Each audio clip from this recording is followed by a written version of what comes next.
Setelah sudah pancang pemisah yang keempat, memasuki kawasan pancang pemisah yang kelima, masih dalam keadaan sementara. Rajo Bujang Juragan Net berada di depan haluan jalur. Tuah Inayan Mandulang Untung Pulau Aro.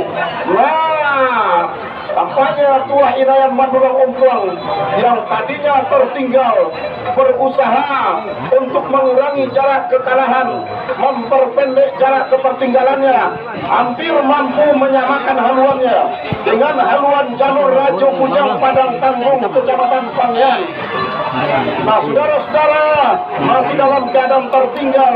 Tuah Inayan Mandulang Untung membelah pancang pemisah yang kelima, memasuki kawasan pancang pemisah yang keenam. Nah, tampaknya jatuh. Pemacu bagian depan, kami mohon pompong segera bergerak. Pompong segera bergerak, menolong anak pacun yang jatuh secepatnya karena ada jalur di depan. Yang akan adalah hilir yang ke-11.